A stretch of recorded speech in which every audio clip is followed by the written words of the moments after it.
and this is my personal opinion. I'm not speaking for the NRO NC. I should have said that at the beginning of it.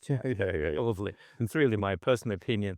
How the areas after recognition, how they should behave, to what criteria should they comply, Yeah. and what happens if area can't perform the function. It's not to say the review of the ICP-2 was needed to address the problem of Afrinic. I don't think it addresses this problem. But I think it prompted the same thinking as the original ICP, the emergence or the imminence of new RIRs. The authority in the area system doesn't come from ICANN. It comes from regional communities, right? So areas, they autonomous, independent entities that coordinate, and this coordination is critical for the integrity and existence of the whole system of distribution of those resources. Through the 1990s, to keep the growing global internet stable, a number of organizations emerged whose role was to coordinate the allocation and public registration of unique IP addresses and AS numbers. These included 3 of the existing regional internet registries, the RIPE-NCC, APNIC, and ARIN, and also ICANN. As the internet matured into the 2000s, a document known as ICP-2 was published in 2001 that formalized the criteria for recognizing new RIRs, and soon thereafter, Lightning and Afrinic were formed. Now, more than 20 years later, ICP-2 is being updated.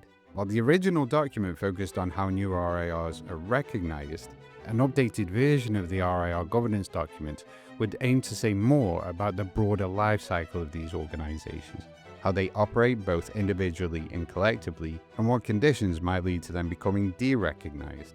To carry out this update, the Number Resource Organization Number Council, or NRO NC, started a consultation with the internet community, asking them for feedback on a set of proposed principles for a new ICP-2. My guest today, Andrei Robachevsky, Technical Director for the Global Cyber Alliance, a member of the NRO NC since last November, joins me to talk about how that process has been going, how the community responded, and what's next for ICP-2. I'm Alan Davies, the RIPE Labs editor, and this is the RIPE Labs podcast. Just to get us started, because this isn't really, even for people in the internet community, I think, ICP-2 isn't a commonly known document. So I think it would be really nice to get started just to set the stage a bit and talk about what's the history of ICP-2, where did it actually come from, and why are we in the process of updating it now? You don't hear about ICP-2 because after the the 5 RIRs that we know now have been created, there was not much attention about the ICP-2, because ICP-2, that's the document outlining criteria for recognizing new RIRs, and there were no real requests for new RIRs coming to ICANN since then. But to understand the history, maybe looking back at the times where RIPE-NCC was created in 1992, followed by APNIC, and then ARIN, and ICANN was created after that, by the way. Right, okay, yeah. So ICANN was created in 1998 after ARIN was already operational. But also, if you look at this timeline, it might look like it all happened linear. Like RIPE-NCC was created, ARIN was created, then ICP was adopted in 2001, and in 2002, LACNIC was recognized. Right, okay. And then in 2005, AFRINIC was recognized. But Okay. many things were happening in parallel. So if you look, for instance, at LACNIC community was energized back at the end of 90s. Years before LACNIC was actually recognized. And there were active registries in Mexico and Brazil at the time. Yeah. And it's also the environment. The internet was a very magical, exciting. Well, it's still magical, exciting, but on a different level, right? At that time, it was exciting on infrastructural level, where areas are operating. Yeah. So it's not like the ICP-2 laid the way for LACNIC and AFRINIC to be created. It sort of outlined common sense criteria to formalize this process slightly. But the process started before ICP-2 was incepted even. So, speaking of that process, this may seem like a really simple question, but what creates the need for a new regional internet registry?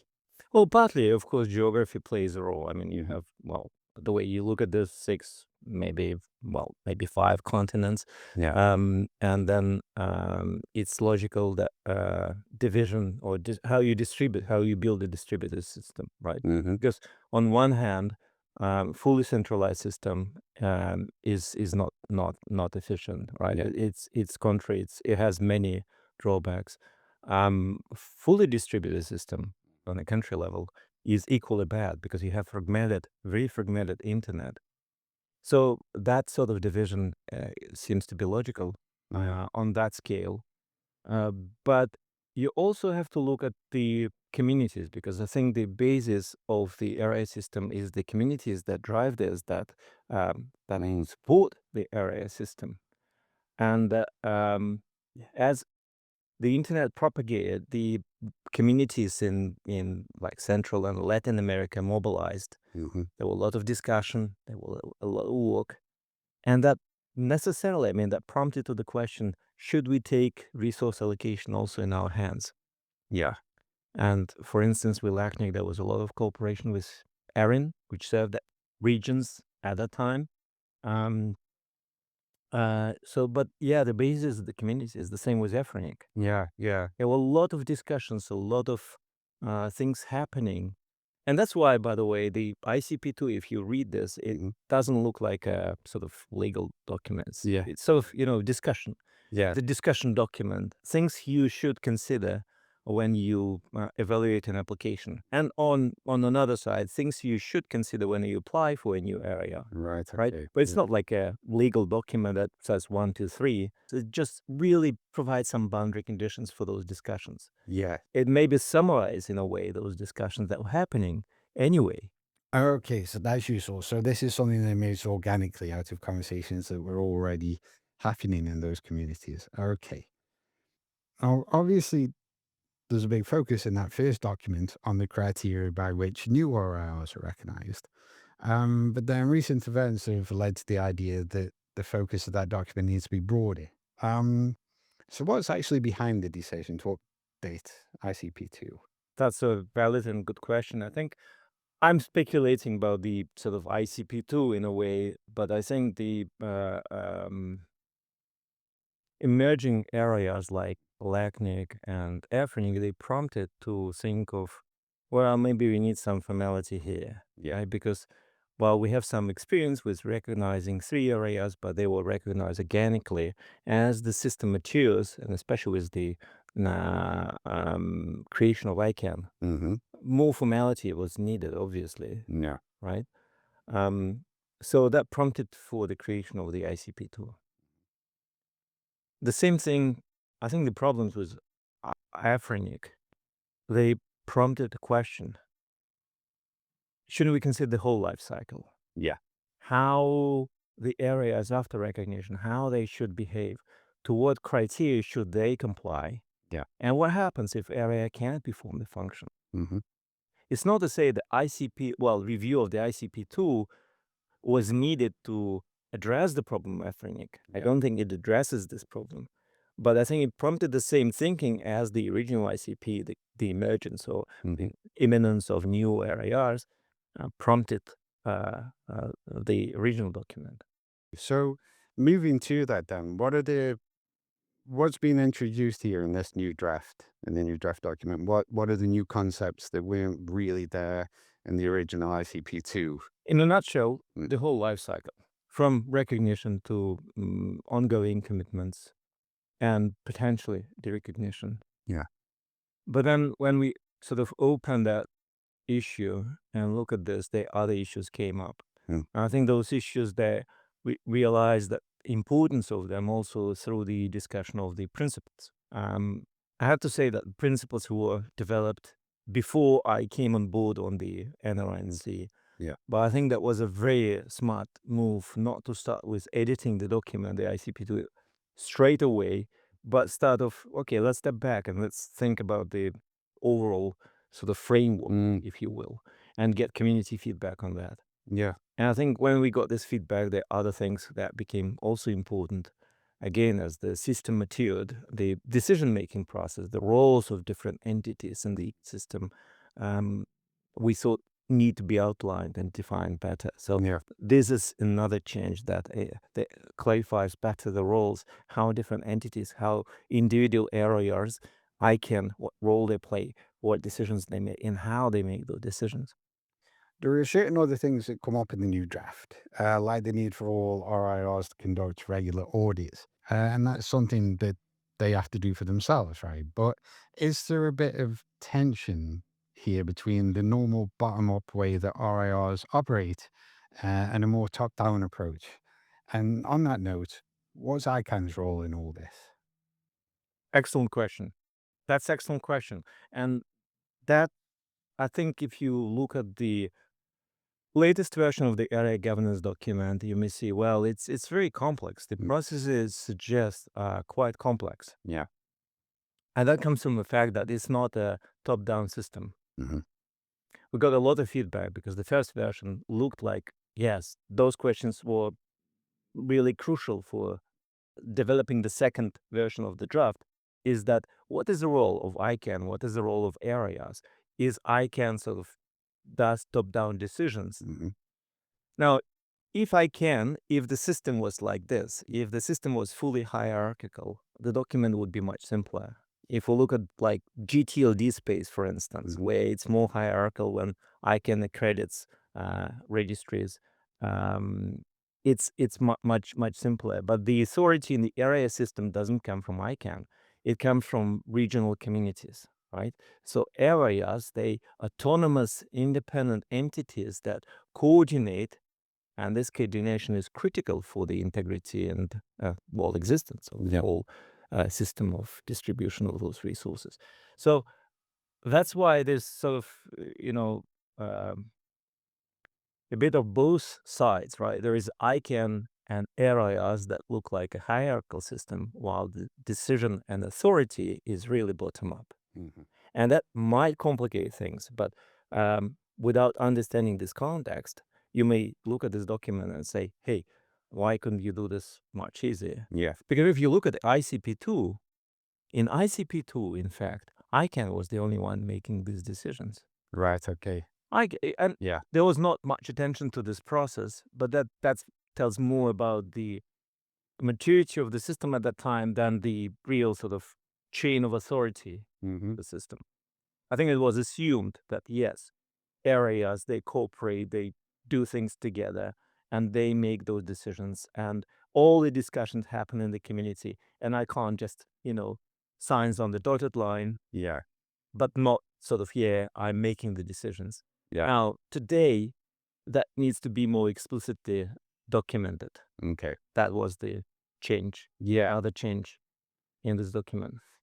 In the feedback that you got, was this a point of contention for the community? This would Yeah, you say that's yeah, the main yeah, point? yeah. The authority principle. I mean, yeah, it Yeah. got a lot of feedback, and it got feedback, interesting enough, on both sides. Yeah. There was feedback saying, "Well, ICANN gets too much power Hmm. um, in sort of the new vision of the revised document," and there was feedback as well that's saying, "ICANN should have more power in at least in certain cases." Right. So we had to balance this. I think feedback from the AI community was more about, well, the ICANN role is not sort of decision making. The area is more of sort of informing ICANN of their decision, and ICANN sort of looking at the process, more on the process than on the substantive part of the Yeah. issue. While the ICANN community, in my view, um, was looking more from sort of the environment, saying, yeah, well, I can really, that's where the buck stops, right? That's where decisions should be made. Yeah. And we had to balance this, and we had to bring this with the reality of the nature of the air system. Would you say that having reviewed that feedback, was the community largely supportive of what you're trying to do? I have to say, if you look at the numbers, you might get the impression that community was not supportive. Right. Okay. But if you look at the real answers, it was I support, but. Yeah. Okay. And there were a lot of, because look, I mean, people looked at the principles, very high level things, and of Mm. course they ask questions, how this principle can be implemented. How can we realize this? What do you mean by that? So Yeah. there were a lot of questions and concerns about the more detailed substance of the principle, Mhm. right? Yeah. Like how you, for instance, let me think of a good example. In derecognition, for instance, right? How you ensure that the derecognized area cooperates, Yeah. what kind of processes need to be in place. Um, so people were concerned that this principle can actually work Mhm. full. Because in the survey, apart from sort of free comment, which was very valuable, Yeah. we also asked for numbers, to what extent do you agree. Yeah. People treated that not as, I agree with this principle, the principle is important. Maybe if we phrase the question like this, we got more positive responses. But it was like, do you agree with the way this principle is sort of set up? And no, I don't agree because I think it has to be more detailed. Yeah. Okay. You know, those kind of, we got a lot of feedback. But if you read through all the responses, and you can read this because we published them, I can see that overall it was very positive response. Has it been a very long process to go through all that feedback and incorporate it into the draft document that's available now? How long's the whole process actually taken? Oh, well, so the consultation ended in December, Yeah. and already in February, I think we were discussing the first draft. Right. Okay. Okay. Yeah. So the process was, I think, pretty straightforward, but Mhm. it was complex. And again, we didn't look really at the numbers because, as I said, you have to take the numbers with a grain of salt. Mhm. We also didn't look like voting Yeah. because there were 300 responses to just area published questionnaire. And there were some responses that were duplicated, for instance. But Mhm. we didn't say, well, if you say the same thing 3 times, it makes it more Sure. important. Yeah. It was not the voting process, it was a feedback process. Our community doesn't like voting Mhm. unless it's strictly necessary. Yeah. It was run by consensus and the merit Yeah. of the comments. So we treated each comment with the same sort of importance, but we looked at the content. We didn't look how many times people repeated Yeah. that process. Because, I mean, you have to look, I mean, the area community is much bigger than the number of responses we got. We got just a statistical, Mhm. part of it, like 300, while what the community 100,000 Sure. entities. Yeah. So you really need to look at the substance, not saying, well, 10 people voted down this principle. Mhm. Let's delete it. Yeah. That wasn't the case. We distilled main issues that people saw. Yeah. And from that main issues that suggested changes, or look, there was big step because from the principles, we went to the document itself. Yeah. It wasn't updating the principles. It was creating a new document, a new version of the ICP-2, which is now called the Area Governance Document, Mhm. from the principles. Yeah. So distilling the main issues that people saw and how we resolve them in the main document, that was the actual process. Given that this is such a foundational topic for the regional internet registries and the registry system as a whole, do you think this was about the right proportion of response given the size of the community? I think so. Yeah. Yes, I think it's common what we see in other um, cases of community engagement, be it the policy development process or other things. You can't expect the whole community participates. Yeah. What was also important, the diversity of the input, and I think diversity was sufficiently big. Mm. It was really very clear that the feedback came from different entities. There's not just one entity or one group of or one sort of slice of the community providing this feedback. It was Yeah. really 360. Also, ICANN, they conducted their own consultation process. Right. Okay. Add into the sort of merged with the area consultation. So that's a different constituency, different community. Mhm. Uh, Very important feedback. Very, as I said, we just discussed about the role of ICANN. Yeah. Different perspectives that made us think and try to balance So in that respect, it was complex because Yeah. it's a matter of judgment. It's not like a binary decision, but I think that made the document better. Good. So other principles that were included there touch on threats against the stability and continuity for the RIR system. And I think they prompted quite a lot of response too. For example, around anti-capture and the possible threat of disproportionate control.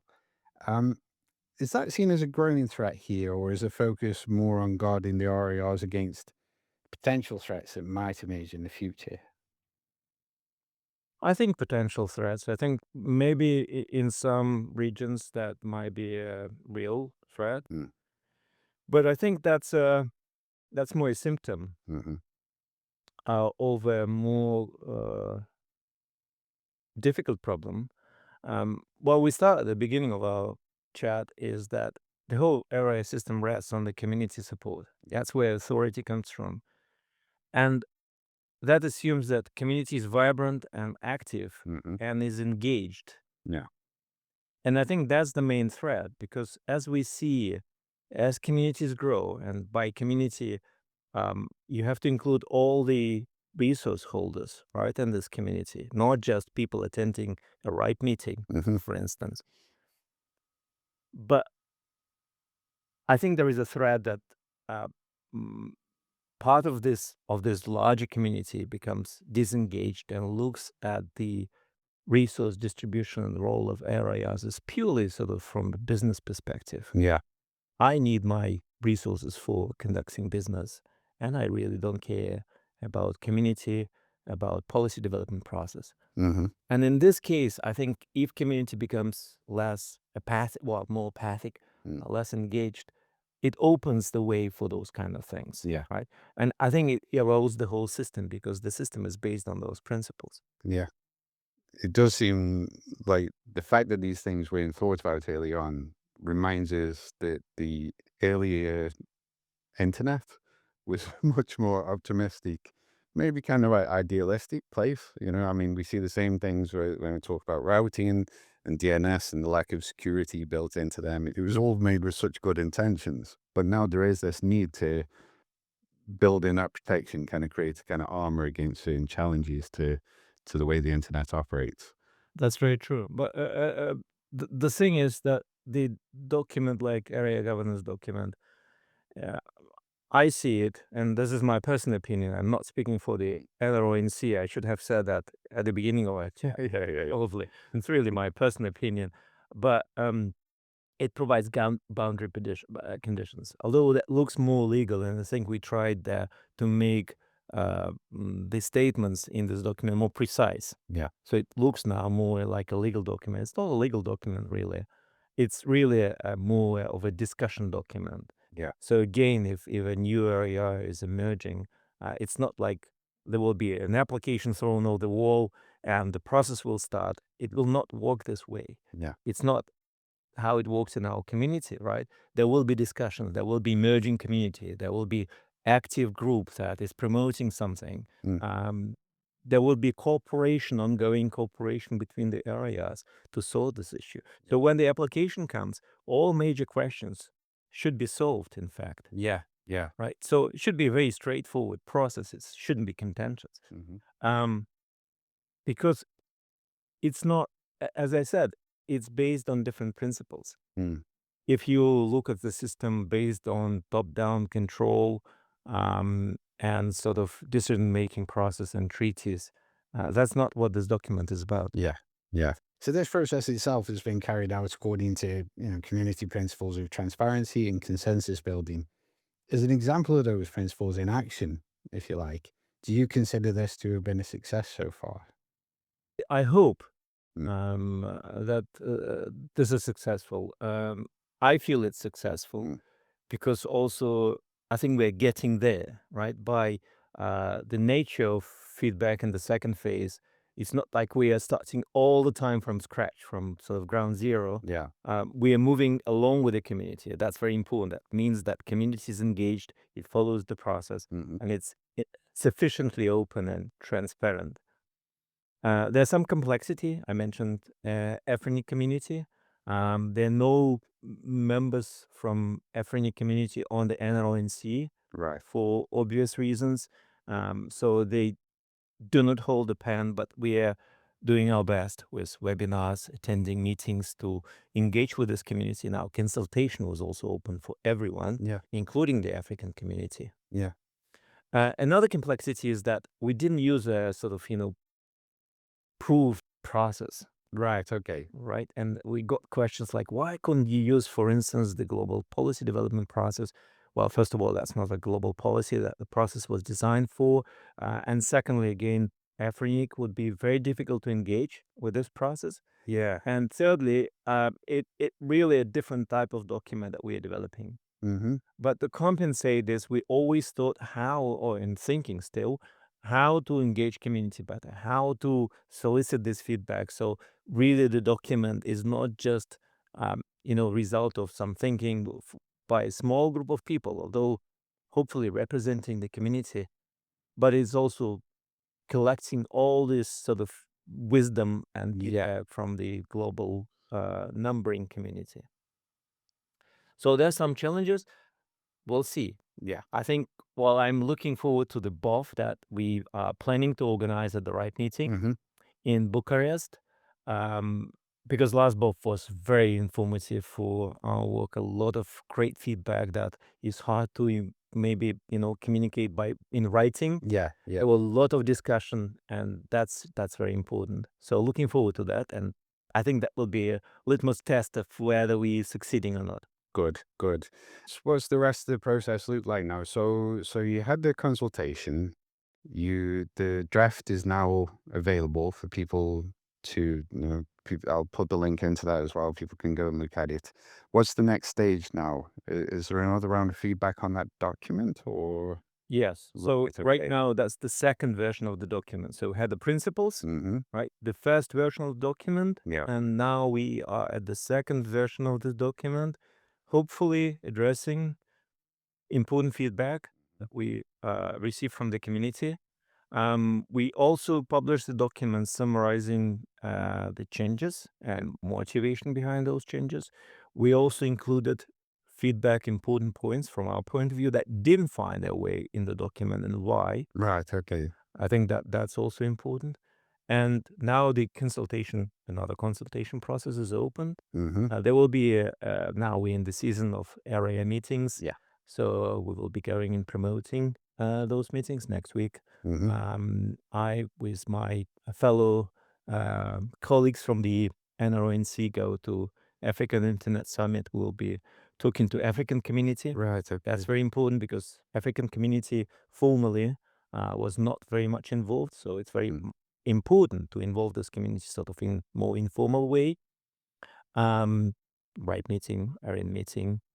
Well, there was a PNIC meeting as well where this was presented. After the season is over, we'll collect all this feedback and we schedule some time in November to look, analyze the feedback again, and see if more changes needed to this document. Yeah. And for you personally, how much time is this taking up for you? Is this like a main focus for you at the moment? This is a side job, but it's very interesting. I joined the NRO NC specifically because of this project. I was excited, and I thought that's a very interesting thing. And as I said, I feel we are succeeding. Mm-hmm. I may be corrected Yeah. by the community members, but we'll see. I think we are getting to the document. We get less and less and more focused changes. Okay. There will be more work on that way because, as I said, this document, although it looks very detailed in some cases, is still very high level. Mm-hmm. We even thought of calling it a framework, Right. but Okay. framework is more vague. I think it's more like a governance document. It should communicate more commitment Yeah. from the areas than just a framework. But there were valid questions. Mm-hmm. How exactly you measure conformance, for instance? Yeah. How exactly you conduct the audits? Emergency continuity, that was another important change in the second version of the draft. Um, how that works in practice. And that is outside that particular work. We were very explicit also in this document that there will be coming implementation procedures, and they're as important as the document itself. Yeah. So I consider the whole thing is work in progress. It's not like we make this document, it's done, Mm-hmm. not necessarily for the council, but for us as a community. Yeah. Good. Is there anything that we haven't really touched on that you would mention? Are there any other points that you would like to make, or reminders that you want to send out to people? I think the one of the challenges is that this kind of governance document, um, the sort of engineers, network engineers, the Yeah. core of our community, I feel it's not so much interesting, right? That's not exciting. Let me put that way. Yeah. We had the same issue as Manus. We just reviewed the Manus Charter, and the same thing is like, well, it's hard to excite sort of real sort of engineers, the architects, with this kind of more of a you know um, governance thing, Yeah. right? But nevertheless, I think we got very good feedback, and I hope community stays engaged. Good. Great. I think that's a nice note to end on, actually. Andrei, thank you very much for coming and talking to us today. Really appreciate it. Thank you very much. That's our episode. I'd like to once again thank Andrei for being our guest on the RIRE Labs podcast. And as a reminder to everyone listening, you can now find version 2 of the government's document for the recognition, operation and derecognition of regional internet registries on the NRO website. The NRO NC will be taking feedback on that draft until the 7th of November. All the links you need are available in the show notes below for those who want to follow up and learn more. For now, until next time, thanks for listening to the RIRE Labs podcast.